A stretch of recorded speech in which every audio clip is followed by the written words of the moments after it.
Transport group sa probinsya ng Camarines Sur planong paramientras na day magkayod sa Hunyo 30. Sa indang pangapudan, aramon sa report na ini.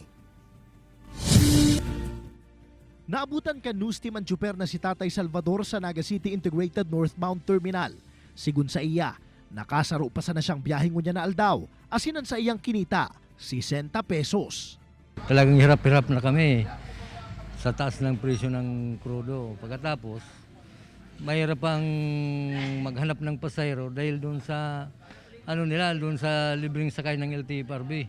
Sa sobrang tumalkan pasahero, inaabot subod si Tatay Salvador ng tulong oras sa pila para makabiyahe. Maging ang 67 anyos na jeepney driver na si Tatay Mario, mati naman ang gabat sa bulsa na darakan padagos na pagulanto sa presyo kan krudo.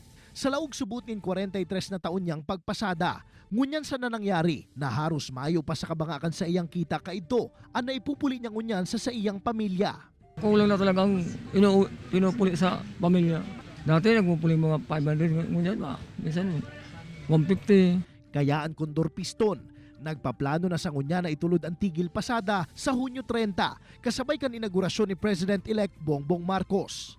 Hinihiling ta po talaga ang araw kayo na posibilidad dahil aramtaman lang po na ngunyan pasan na pong taon na halos nasa 50 na ang pagtaas ng produktong petrolyo.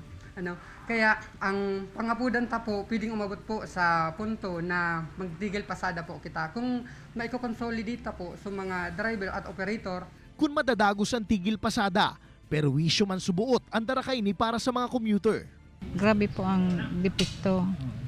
Tapos, ang epekto po nga ni, iyo yan no, di kami makakapagbiyahe kung may importanteng yan. Maray ko man sa diring service. Pero ang problema ko talaga magtigil pasada para target tang dapat ibaba ang presyo. Alagad kung nihilingon sa kunyan, baka pa ang tsansa na marealisar ang tigil pasada. Ninulit kay Puan subot digdi ang pagkasararo kan mga transport group bako sa nasa probinsya ng Camarines Sur maging sa bilog na nasyon. Anahiling man ngunyan kan piston na para mientras na solusyon sa nagpapadagos na problema sa presyo kan petrolyo. na ibasura po nga ni ang oil deregulation law at tapiasan hindi yung patong-patong na excise tax sa langis dahil iyo po iyan ang saro sa nakakapagpamahal din. Kung mahahali kaya subutan excise tax sa langis, dakulang porsyento man ang mababawas sa presyo kan produktong petrolyo. Pangapudan pa kan grupo sa gobyerno, itauna sa gabos na mga tsuper sin operator ang ayuda o fuel subsidy nganing makatabang pa ini sa krisis na kinakaatubang ang sektor ng transportasyon. Urog na tamagin ang mga barakalon sa merkado ngunyan, padagos man ang pag-ulantok ang presyo. Kaibanan si Carlo Abunita, Jesse Cruzat, Balitang Bicolandia.